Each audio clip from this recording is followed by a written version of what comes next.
Hello, good evening everyone. प्यारे साथियों, नमस्कार। स्वागत है आप सभी लोगों का आपके प्यारा सा स्टडी प्लेटफॉर्म साइंस संग्रह भाई अनुसर पे। मैं उम्मीद करता हूं कि आप सब लोग बहुत अच्छे होंगे। सो प्लीज हंसते रहिए, मुस्कुराते रहिए, स्वस्थ रहिए और खूब मन लगा के पढ़ाई करते रहिए। कैसे हैं आप सभी लोग? Good evening everyone. साथियों जुड़ जाएंगे फटाफट से, क्योंकि ये क्लास लाइव हो चुका है और यह क्लास बहुत ही इंपॉर्टेंट है, बहुत ही इंपॉर्टेंट है। एक बार जुड़ जाएंगे सभी लोग और अपने सभी दोस्तों के साथ एक बार कर दीजिए शेयर।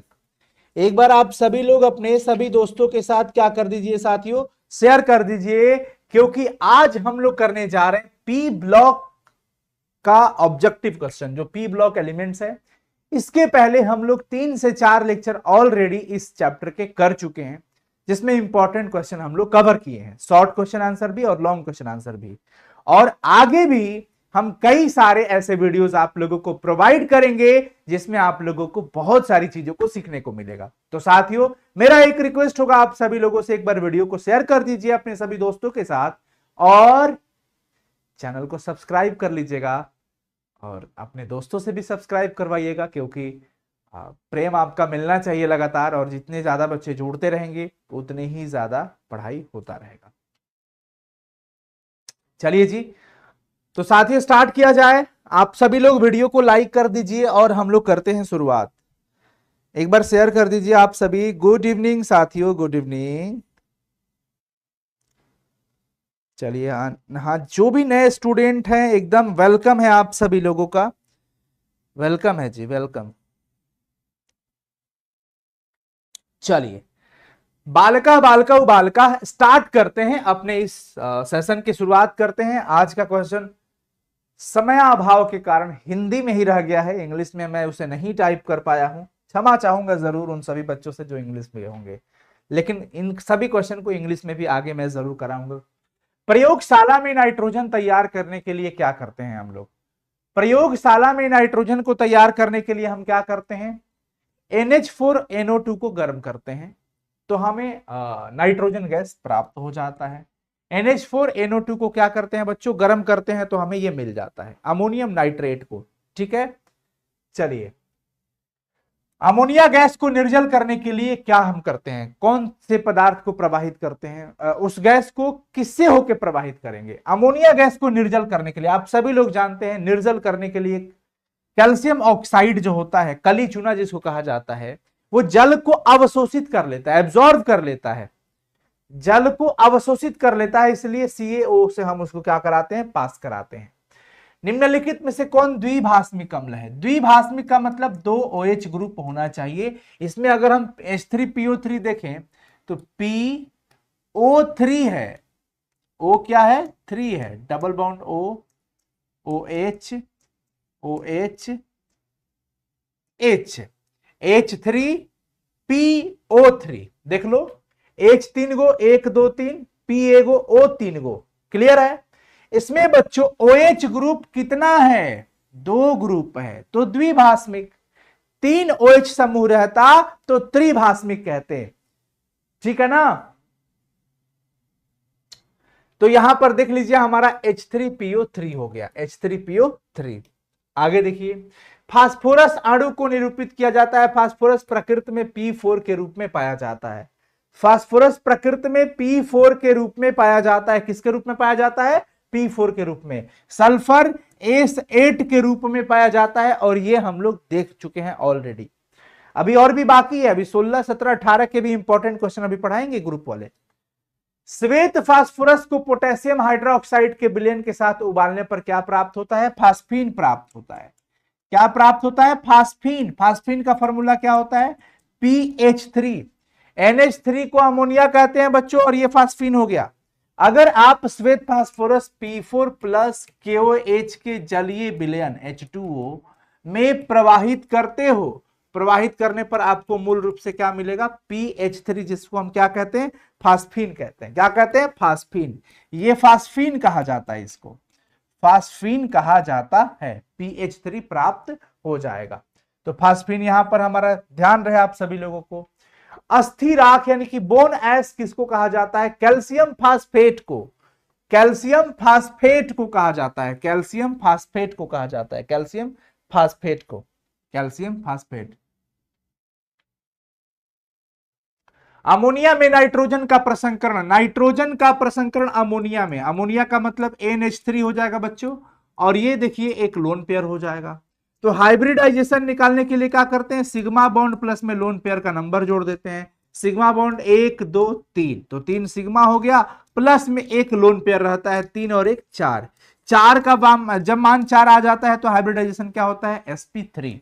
तो यहां पर हमारा सही जवाब क्या हो जाएगा बालक, sp3 हो जाएगा। क्या हो जाएगा बच्चों, sp3, sp3। क्लियर।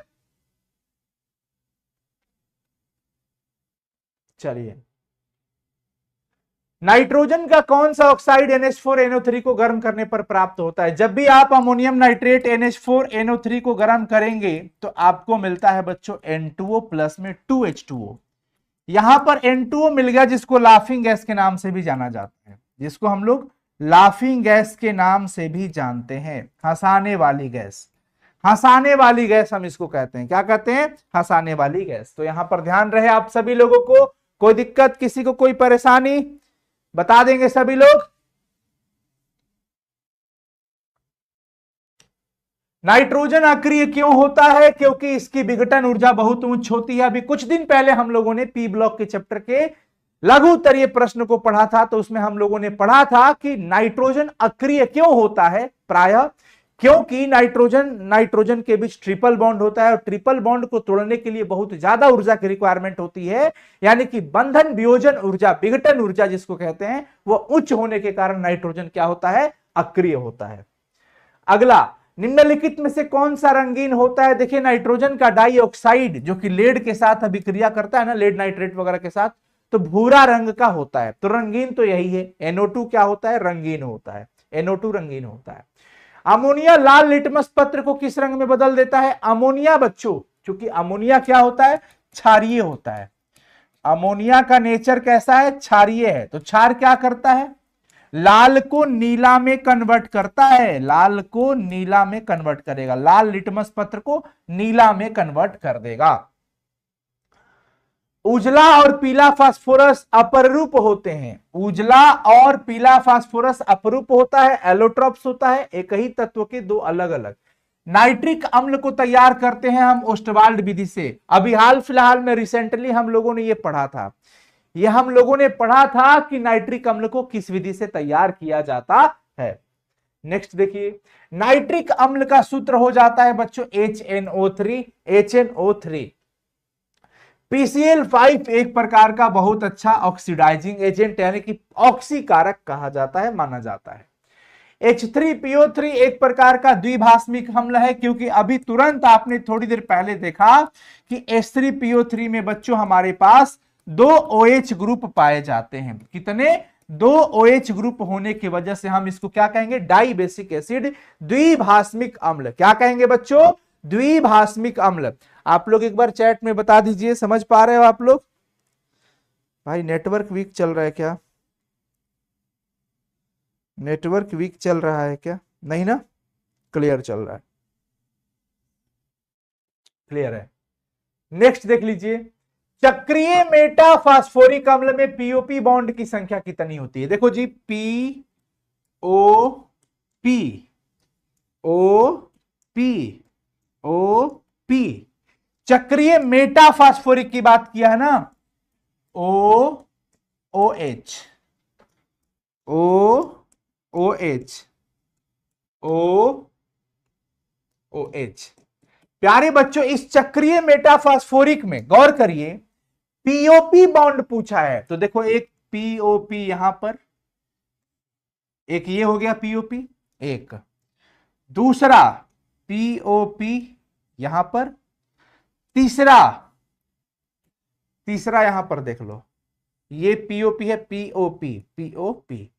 इस प्रकार से कितना हो गया, पीओपी बॉन्ड टोटल कितने हो गए, 1 2 3।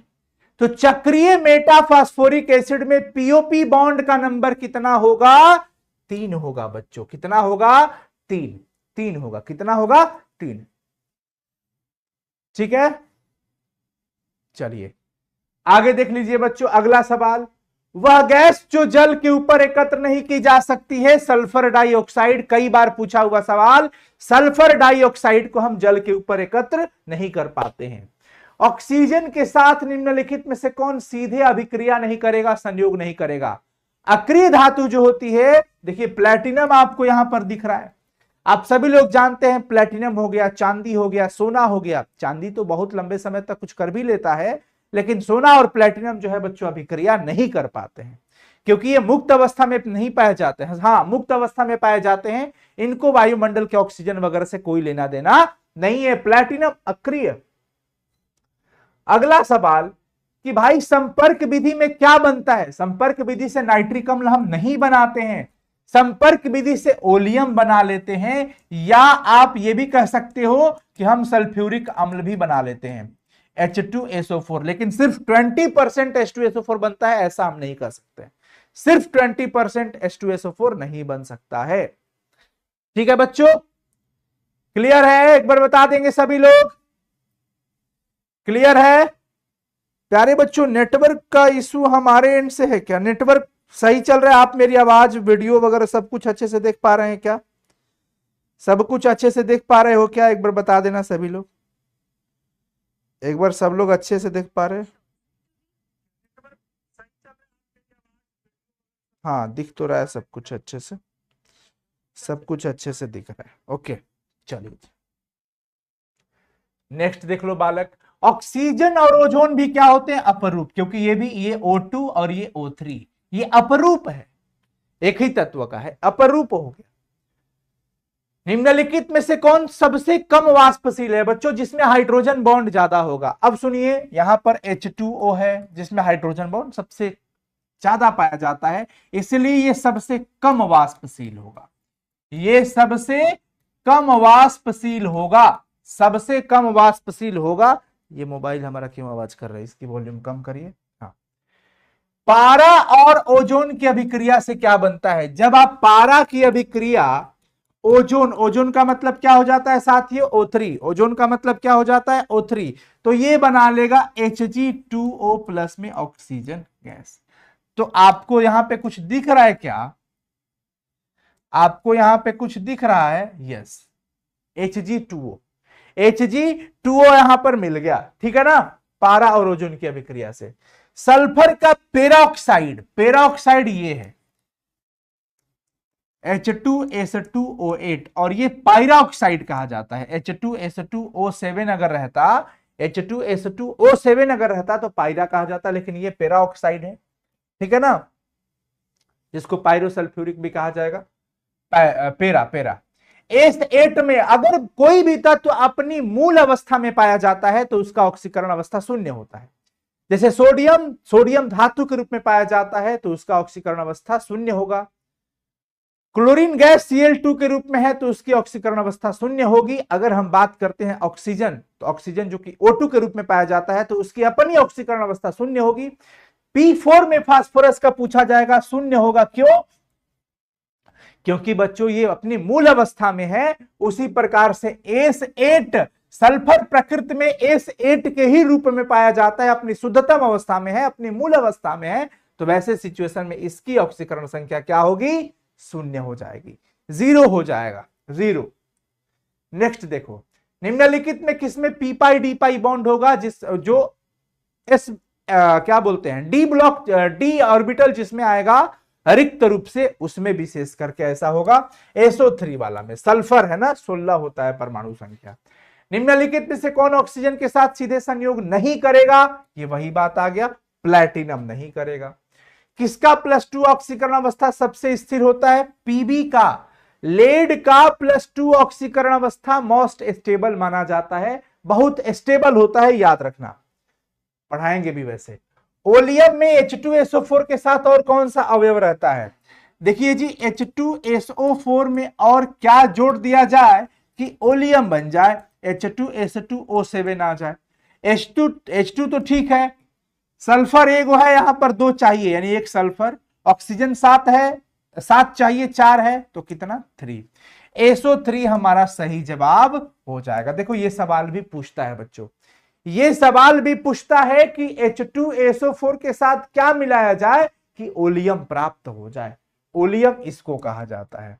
ये हमारा क्या है बच्चों, ओलियम है, ठीक है ना। नेक्स्ट, अनुचुंबकत्व प्रदर्शित करने वाला यानी कि पैरामैग्नेटिक जिसको हम कहते हैं, जिसमें अनपेयर्ड इलेक्ट्रॉन होगा, जिसमें अनपेयर्ड इलेक्ट्रॉन होगा यानी कि जिसमें अयुग्मित इलेक्ट्रॉन होगा, वो O2 होता है। आप इसका क्या करिएगा, ये इलेक्ट्रॉनिक विन्यास निकाल कर देखिएगा तो अनपेयर्ड इलेक्ट्रॉन इसमें क्या होगा, आएगा। H2SO4, बच्चों H2SO4 की भी अगर आप बात करते हैं, HOSOHOO, जब आप इसके बॉन्ड की बात करेंगे तो ये सब सिंगल बॉन्ड हो जाएगा और यहां पर क्या बन जाता है, कोऑर्डिनेट बॉन्ड। गौर करिए, OH कितना आ गया, 2 OH बॉन्ड है। OH बॉन्ड 2 होने के कारण हम इसको क्या कहेंगे कि यह द्विभाषमिक अम्ल है। यह क्या है, डाई बेसिक, क्योंकि 2 OH दिख रहा है। जैसे हमने फास्फोरस अम्ल H3PO3 में देखा 2 OH दिख रहा था, इसलिए उसको द्विभाषमिक कहा। इसमें भी बच्चों 2 OH ग्रुप दिख रहा है, इसलिए हम इसको क्या कहेंगे, डाई बेसिक कहेंगे। ओलियम का सूत्र क्या होता है, अभी जस्ट थोड़ी देर पहले हमने पढ़ा है, H2S2O7। आवर्त सारणी में ग्रुप 16 में ऑक्सीजन के अलावा और क्या पाया जाता है, सल्फर पाया जाता है। Oxygen, sulphur, selenium, tellurium, polonium, ये है oxygen, sulphur, oxygen, sulphur, selenium, tellurium and polonium. ये क्या है बच्चों, ये है ग्रुप 16 के एलिमेंट। तो यहां ऑक्सीजन के अलावा सल्फर हमको दिख रहा है।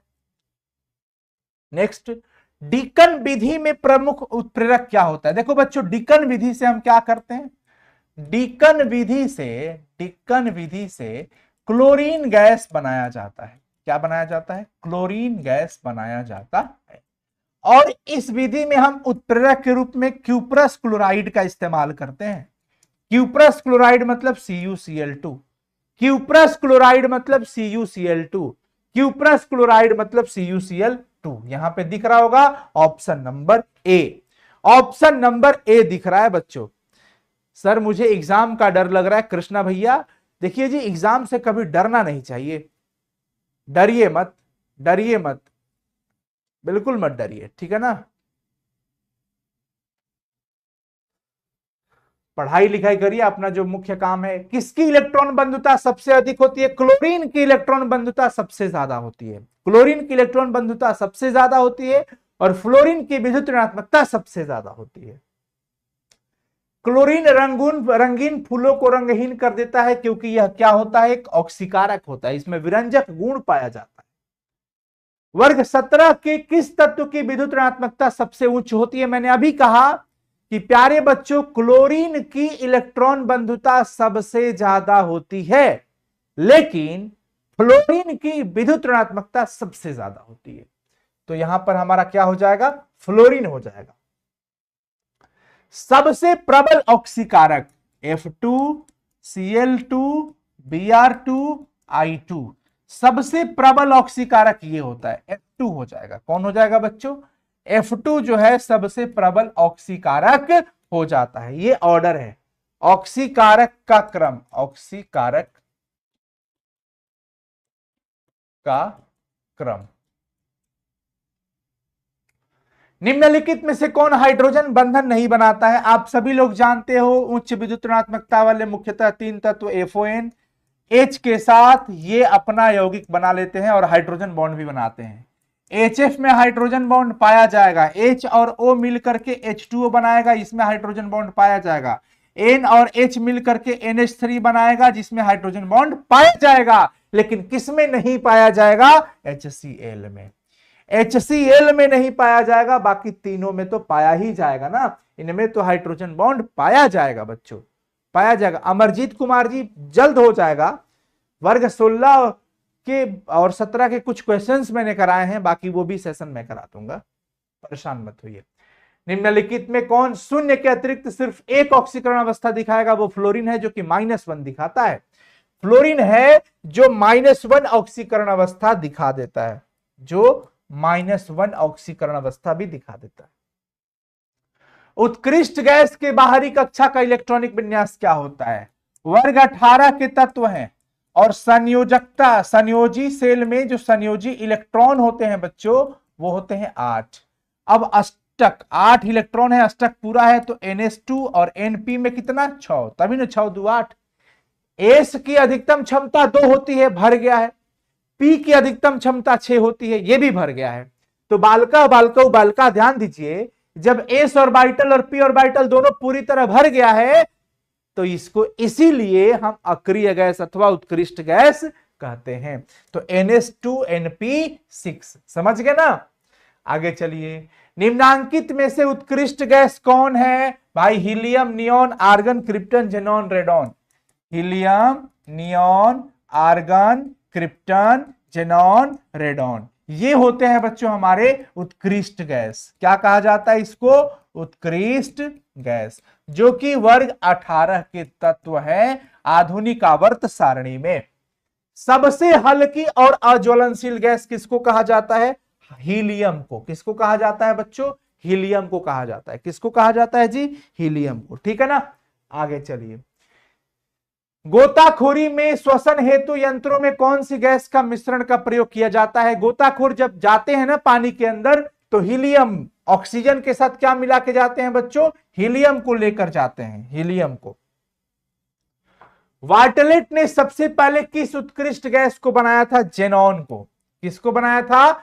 उत्कृष्ट गैस के यौगिक को सबसे पहले वार्टलेट ने बनाया था। किसने? वार्टलेट। वार्टलेट, समझ गए आप लोग? किसी को कोई दिक्कत? जेनॉन के यौगिक को। XeF2 की संरचना, XeF2 की संरचना जिसमें ये बॉन्ड एंगल 180 डिग्री का बनता है। कितना डिग्री का? 180 डिग्री। और संरचना लीनियर कहलाएगी, यानी इस संरचना को हम क्या कहते हैं? एक रैखिक संरचना कहते हैं। क्या कहते हैं बच्चों? एक रैखिक संरचना। एक रैखिक संरचना, लीनियर है एकदम, एक रैखिक संरचना। ठीक है ना, क्लियर है।